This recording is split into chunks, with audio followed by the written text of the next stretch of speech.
Welcome back to part two. My name is Dan Risley with CCC Intelligent Solutions, and we're going to continue our conversation that we started with two industry experts. Jeff Poole from ICAR, Chris Chesney from AsTech are going to continue that conversation where the collision and the mechanical worlds blend together.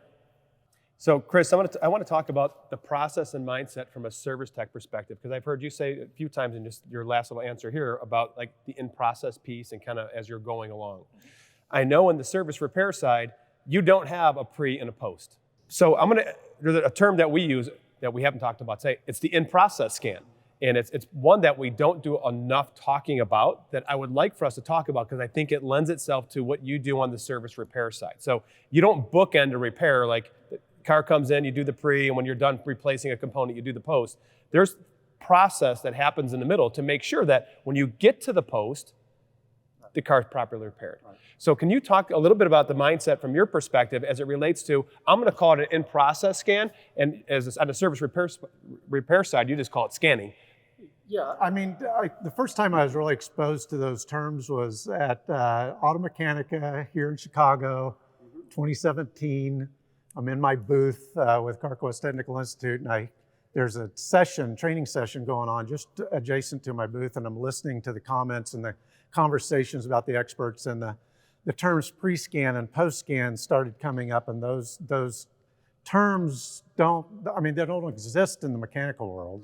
Triage or baselining the vehicle and understanding how the vehicle came in, recognizing the condition of the vehicle and any DTCs that might be on board, and putting a repair plan or a diagnostic strategy together to approach the vehicle to find the root cause of any problem on board is important. But part of that is, okay, I'm going to scan the vehicle when it comes in.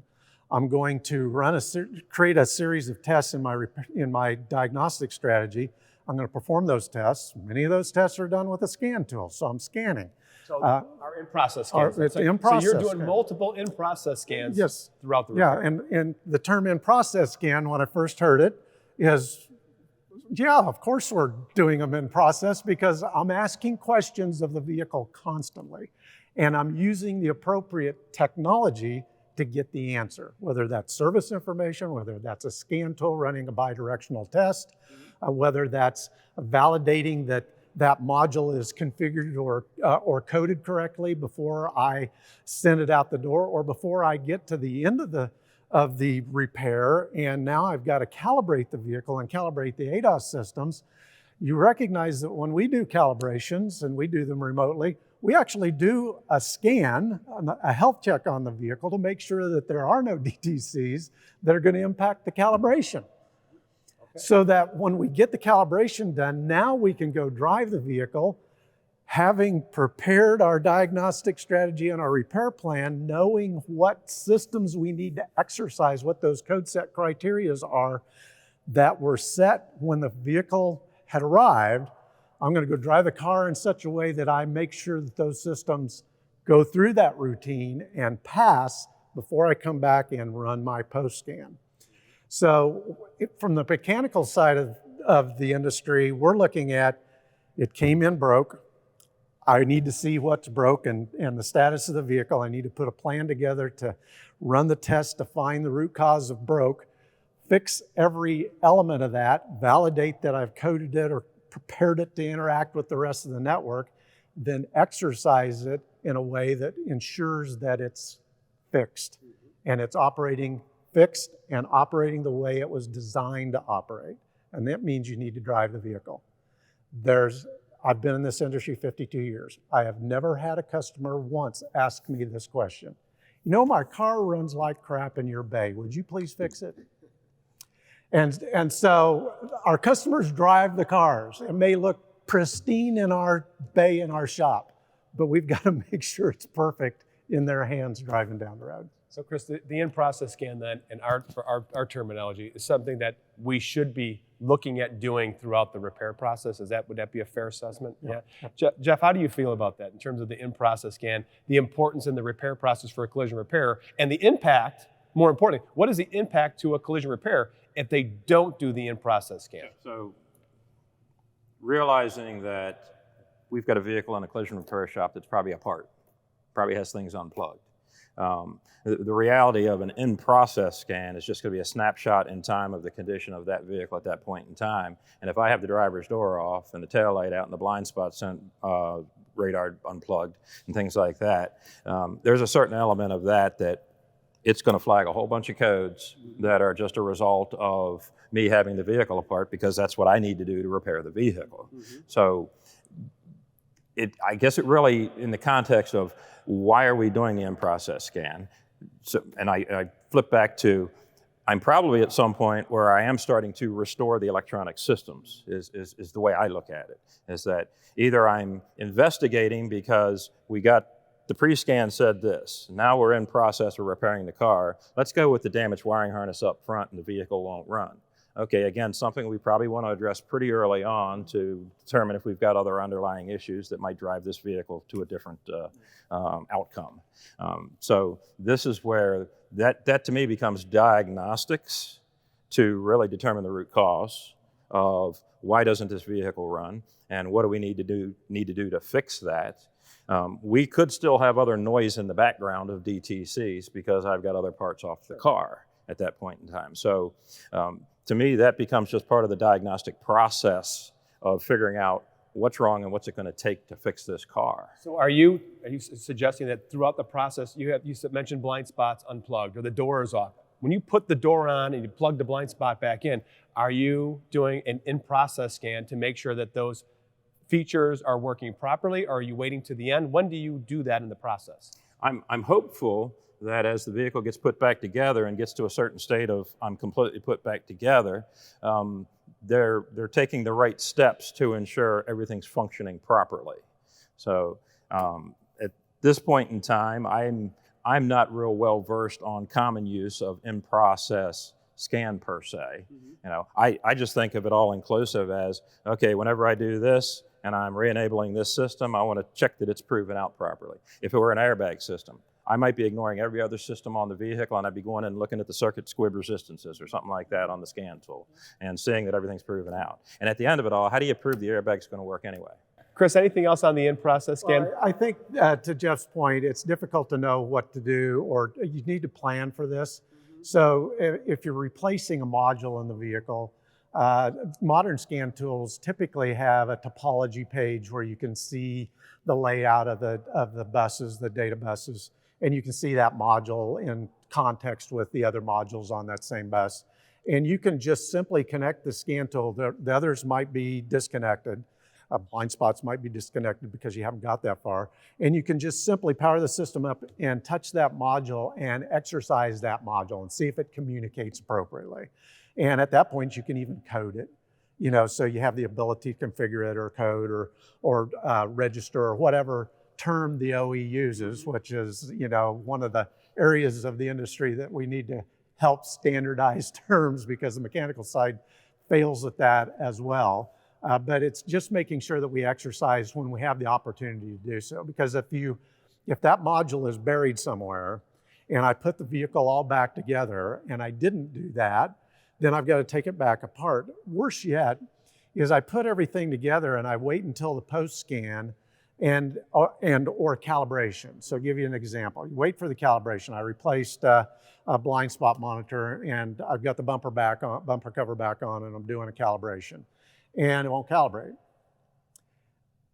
Wait a minute, is it the module problem, or maybe I didn't do variant coding on that module, and I didn't tell it what it's on, what kind of vehicle it's attached to, and what angle it's set at, and prepare it for looking at the target that I just placed and tried to hit the button and get it to calibrate. And now I've got to, wait a minute, I've got the wrong module on the vehicle. Maybe that's an issue. So now I got to pull the bumper cover off again, and all of this impacts cycle time. Everybody listening is going to probably say, you're adding more to the time that I've got to spend on the car and repairing the vehicle. No, planning ahead will save you time at the end of the day, because you're not submitting supplemental estimates, you're not bringing the vehicle back in after you think you're done. It always saves cycle time. So I'm glad you touched on that word, because when I talk to chefs that are religiously doing the in-process scan, that's the one thing they profess, is the fact that I'm taking extra time here, but it saved me a whole lot of time on the back end. Because the example you just gave, if I didn't do the in-process scan and I put the rear bumper back on, and then I do a scan, it's like, oh, I got to take the bumper back off. How much time does that take?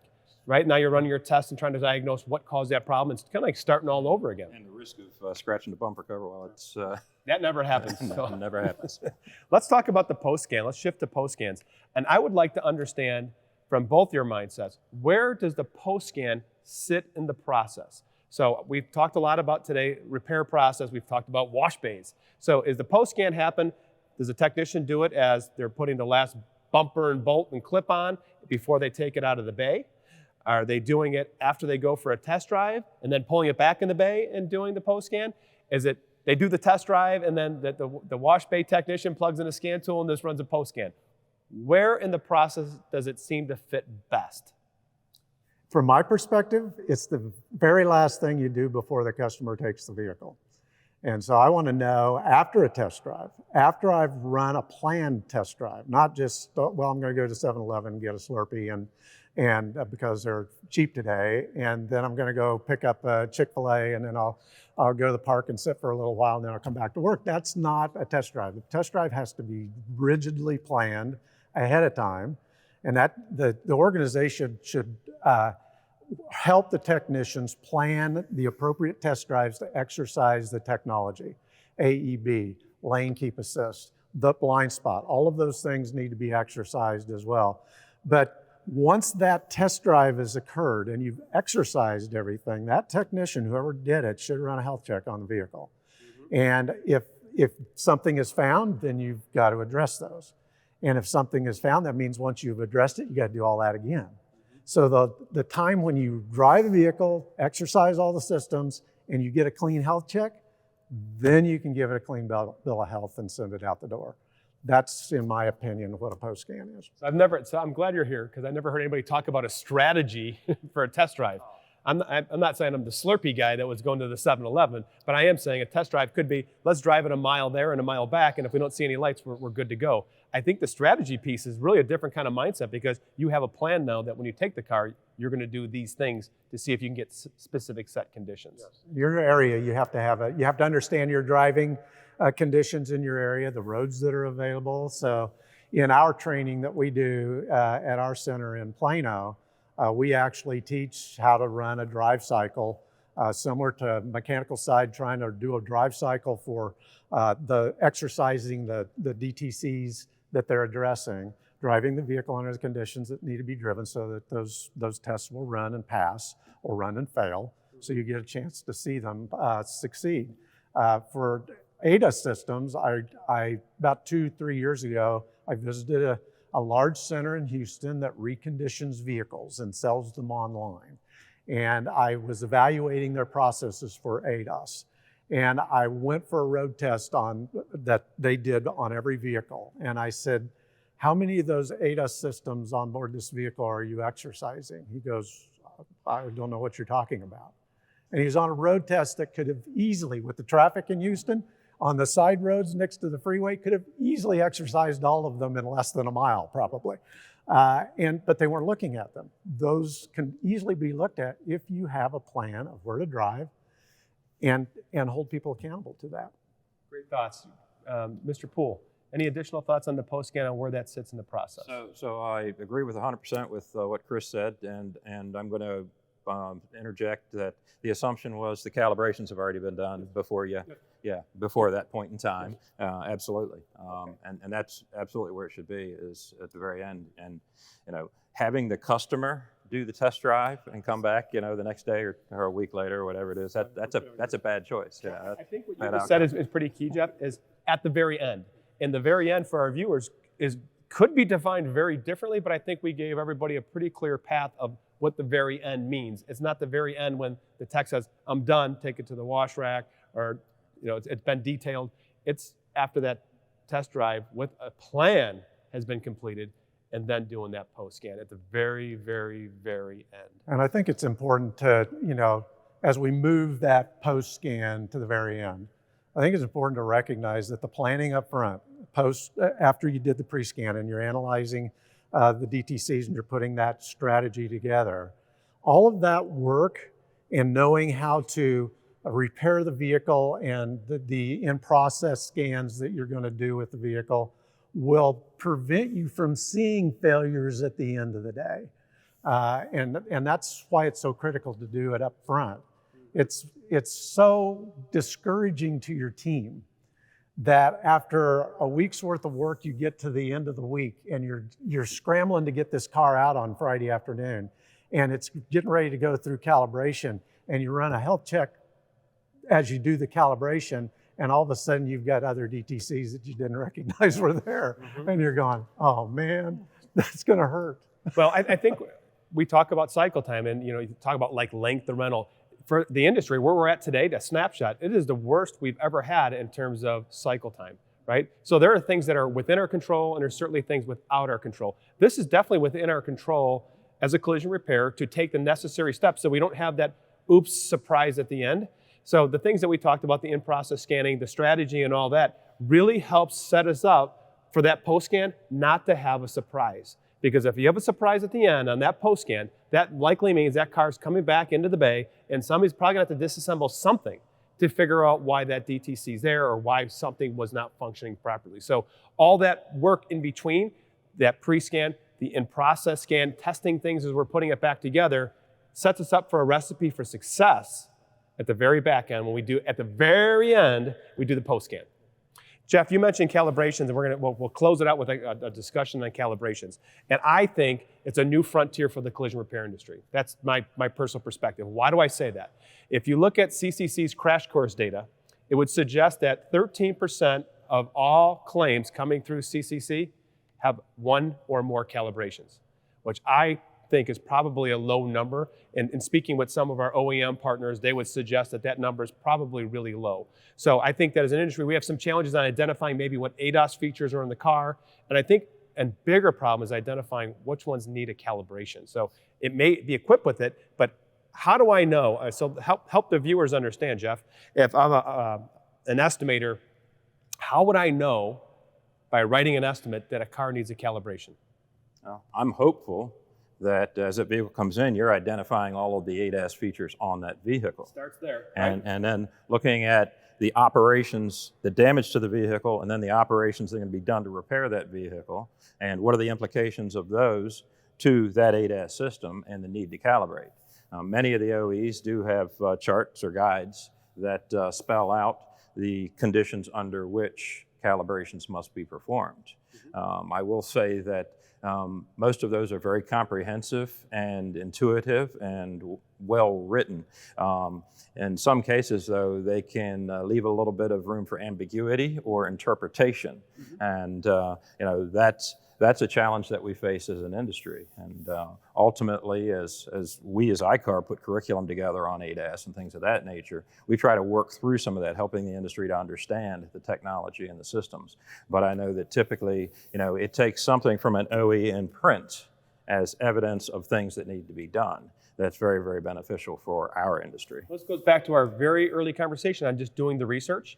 Because if a car comes into the bay, and we've used this in other conversations when we've done videos similar to this, and it's a very simple example, but it's a glaring example of wanting and needing to do the research, because the estimator looks at the car, identifies that it has a forward-facing camera, identifies the rest of the ADAS features, but it's simply just a scratch on the front bumper cover, and they got to RNI the cover. Most people would make the assumption that a calibration probably isn't required. Until you do that research and you look at what the OEM research tells you, it's going to lead you down that path that says, on this particular vehicle, when you remove the bumper cover, it's going to require a calibration. So I think that's a glaring example. It's probably overused, but it's really one that helps set the stage for you need to do research when you're preparing an estimate to identify what calibrations may need to be done on that vehicle. So Chris, again, you're going to put your collision repair hat on, which you've only had for 2 years. It still fits. But I want you to walk me through the process for an estimator, a collision repair estimator. As Jeff said, I walk up and I look and I can perhaps identify all the ADAS features. So what is the flag?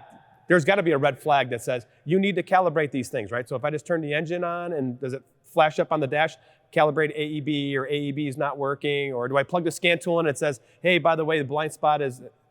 So we're getting some laughter here. Because I akin ADAS to OBD without the standard. There's no standard set for automated driving assistance systems. And ADAS is really not something that was mandated by NHTSA or SAE. There was kind of threat from the federal government to employ safety systems on board the vehicles to protect lives. I mean, the death rate was its highest over the last couple of years than it has been in years, in a decade. And it's really due to some of the ADAS systems giving a sense of false security to drivers, thinking that I can drive down the road and this car's going to save me while I'm texting and, watching Facebook on my phone. It just aggravates me to no end to drive today and see that. But to identify those systems when you're putting your plan together is probably the most critical thing that an estimator does today. And it's difficult. Visually, it's difficult to see those things. You've got to know every system because everybody applies things differently. So when I'm looking through you and seeing a Subaru behind you, and so it's got eyesight in it. So it's going to have two cameras next to the rearview mirror. So that's pretty easy to identify. A Honda may have a lane watch where you've got a camera in each side view mirror. So you see those things that are obvious. You can't see a radar sensor behind a bumper, a quarter panel or bumper cover. You can't see necessarily whether or not that radar sensor is behind an emblem up front. You might, but an estimator usually is not trained or doesn't have that knowledge and skill to be able to do that easily. So it's researching service information to find that. There are systems out there that use build data and technology, AI technology to pull all of that service information in, and based on the VIN, based on a huge amount of data and experience with that year, make, model, trim combination, identify what systems are on board that vehicle, and also based on the inventory of your technology in your shop, give you a kind of an indication that you can calibrate this because you have the technology to do it. Or if it's a dynamic, you can do this because you can drive the car. You can run a test drive and drive the car.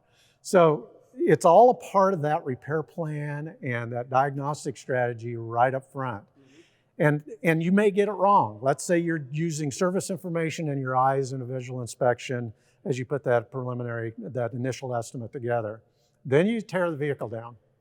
And during that tear down, you better be going back and inspecting that vehicle and looking for those technologies. Better be looking for those sensors, and you might go, oops, I missed that one. So, and it's obvious that sensor is back there, that blind spot sensor is back there, and you didn't have it on your initial estimate, and it's sitting smashed. You've got to be aware of that. And then I'll add the one that we see on the mechanical side probably more than anything, and that's the ones that look okay, but aren't. And it gets down to the sensor that maybe has a concussion. It's always usually a forward-facing sensor that, a front-end collision, and the sensor looks perfectly fine and it reports fine on a health check, but the gold foil inside took a divot because of the concussion, and it came out with a fold in it and it's not seeing correctly. Or they put a bracket on the vehicle and it was bent, so a typical tech is going to say, I can fix that. I'll just tweak that bracket and make it point forward, and they didn't calibrate it correctly. And now the car is driving down the road, and when a car approaches it from another direction, the brakes are applied. That's one way to test AEB, but it's probably not the appropriate way to test AEB. It's just trying to account for all of those scenarios that could happen in your repair plan, and taking the time to stop long enough and review that vehicle's state as you tear the vehicle down and try to account for it at that point. I think the key thing I would like to pull out of this whole conversation around the calibration set on identification. It starts with identifying what ADAS features are on the car, right? A lot of that could be a visual walk around or looking at build sheet data if you have access to it. And then trying to identify which ones could need a calibration, because there's not an easy button when you plug in a scan tool, there's not an easy button on a dash that tells you visually, hey, I need to do a calibration on this. Because the system, like you just said, could be operating, just operating incorrectly. So let's talk about that, Jeff. So I don't know if our viewers can see it, but I know there's some examples behind me where you guys were trying to do fake a system and doing a blind spot calibration and faking it. So what does that mean, faking a calibration? Because I don't want to say it's, let's say this. Faking it not in the sense of, hey, I'm charging you to do a calibration and I didn't do it, but actually doing a calibration, but because it could not calibrate properly, you faked the system. So what is that? So what we have, I'll say, the luxury and opportunity to do here is to experiment with the vehicles a little bit. And we've done that. We've done that with forward-facing cameras, forward-facing radars, blind spot systems, things of that nature. The Honda sitting behind us has the lane watch on the passenger side.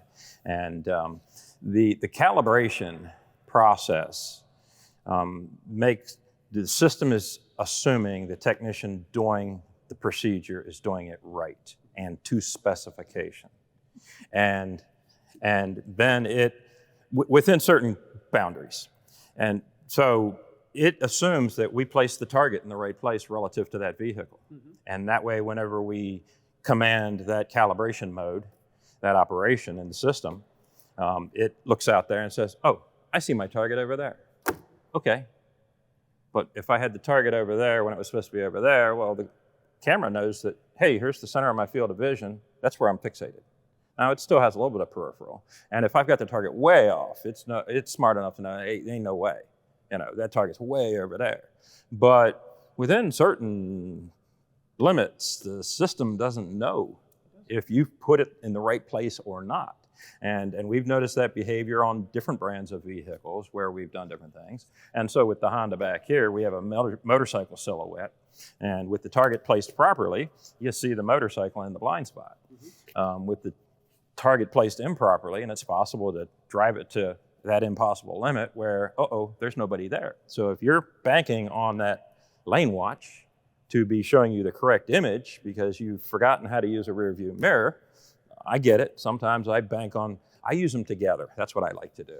I look in the mirror and then I verify the little red light's not on my mirror, and then I'm a little more confident. And when my neck's not so daggone stiff, I try to get a good, but it doesn't help with age.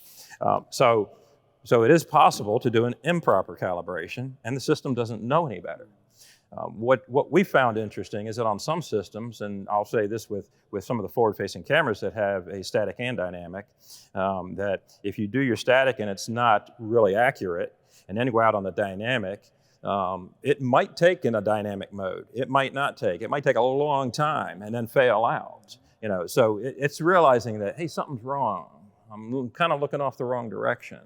We've also noticed that these systems do have some adaptive learning along the way.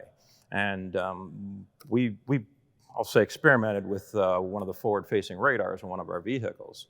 And we took and we bent the bracket just a little bit and took it out for a drive and seemed to be okay. We bent it some more.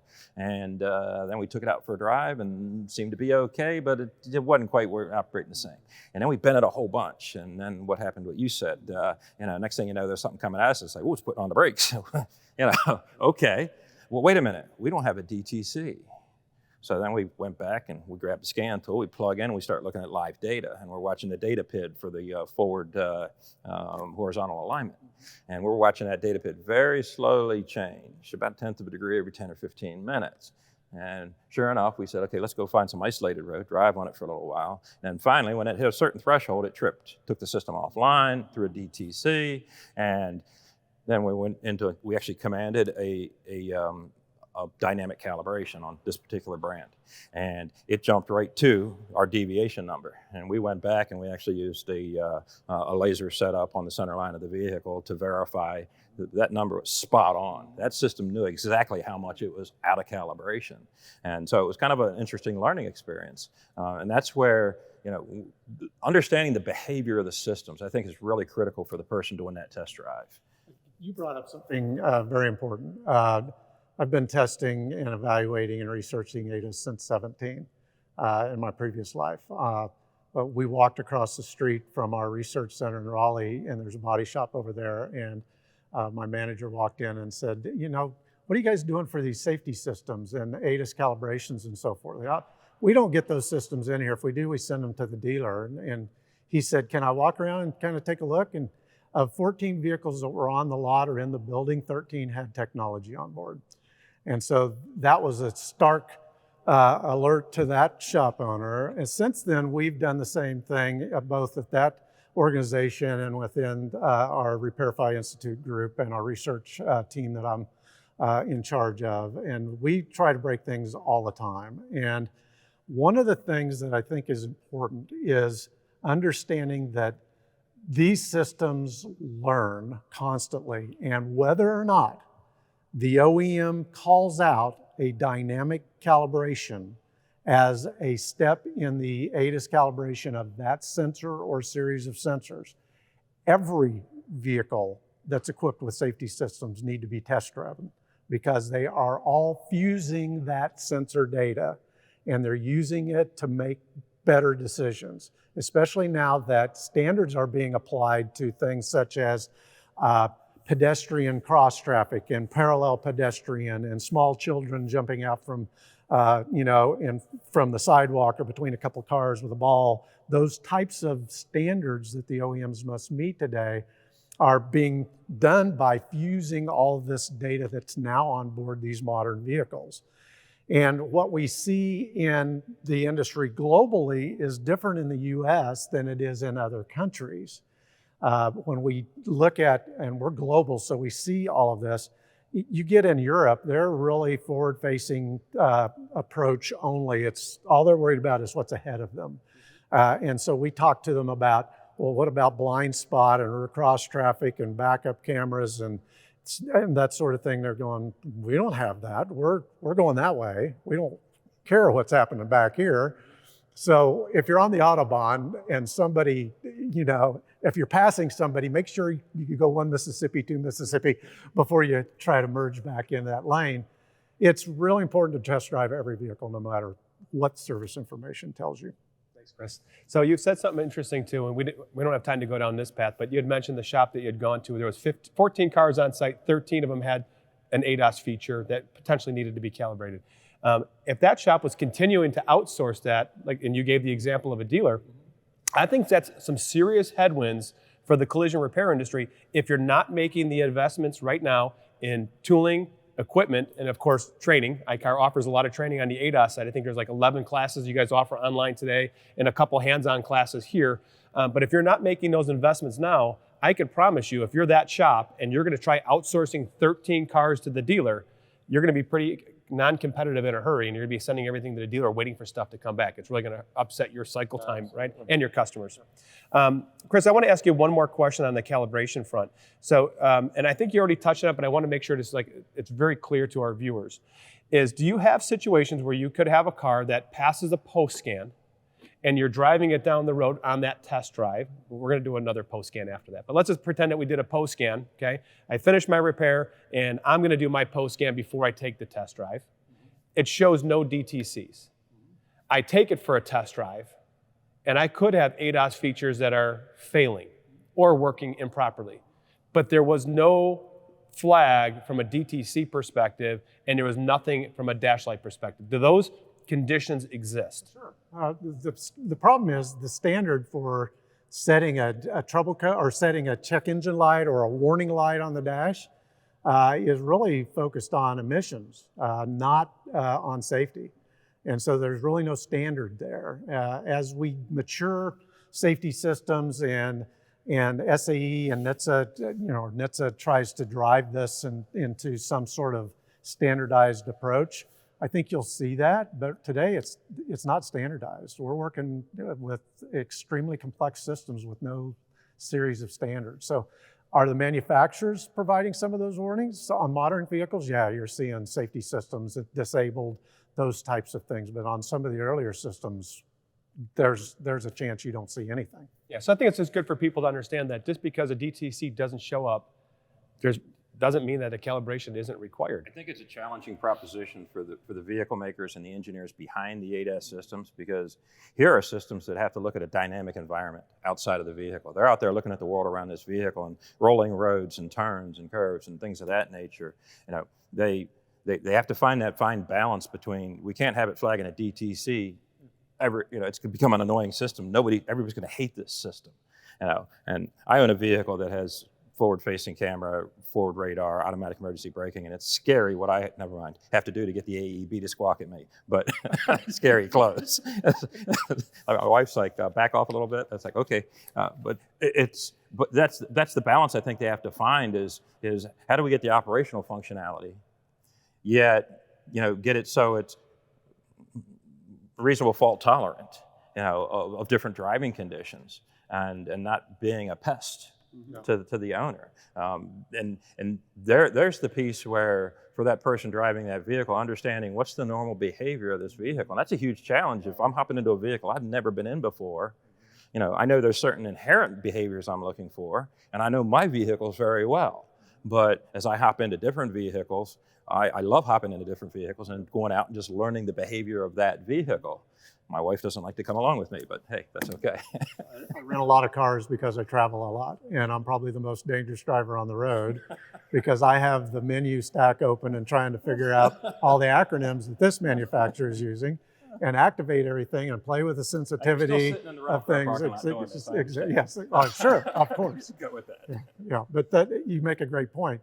You've got to become familiar with as many models and manufacturers as you can to effectively drive these vehicles and know what normal is. Well, I hate to say it, but we're going to bring this to a close. Oh. I know. Time flies. But I would ask if you have any closing comments, and then I'll wrap it up. Chris, any closing comments? Well, I would tell you that the most important thing that we talked about today is it has to do with your ability to read and your discipline in reading. And it really requires you to hold your people accountable to that. And I really think the industry needs to invest in some technology or some training to help people recognize that they have reading skills and how to apply them appropriately. I always fall back on my hero in my life. The most influential woman in my life when it comes to what we're talking about is Evelyn Wood and the Evelyn Wood reading and learning system, which Cheech and Chong used to make fun of, in their comedy, but it taught me how to read technical information. Ask a question, find the answer. Don't read every word. So invest in your people and their ability to read and encourage them to do so, and don't hold them back from doing that research. It's the most critical step that we do every day. Great thoughts. Mr. Poole, any closing? Couple of thoughts. As we look at the collision repair scenario, understanding that where those sensors are located and their vulnerability is very critical. And are they mounted properly? The conversation's been, that road's been crossed here on, is that sensor where it belongs? There are a few of these systems, and I'm going to speak to blind spot radars on some brands. There is no calibration. Basically you're in there, you put the replacement module in, or you do whatever it is you're doing with that operation. The assumption is that module is orientated on that vehicle. It's seeing the world correctly. That's the assumption whenever it goes back on that vehicle. So if it's mounted to a body panel or bumper cover, bracket, whatever it is, it's seeing the world correctly.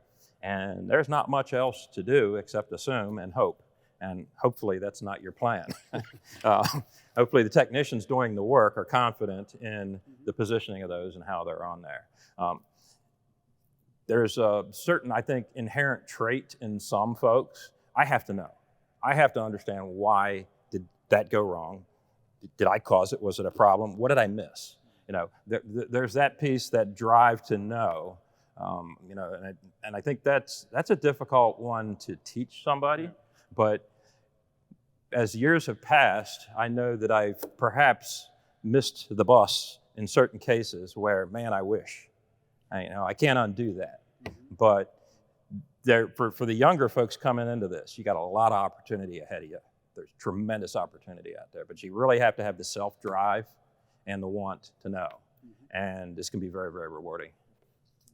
Well, I want to thank ICAR for hosting us here once again today. I want to thank our distinguished panelists, both Chris and Jeff. And I want to thank them not only for their time, but I also want to thank you guys for not going too deep in the weeds. As you can see, they started towing that line quite a few times where they wanted to get really deep. So I'm glad that they were able to kind of bring that up so that people like me can understand what you're saying. So I'm thankful for that.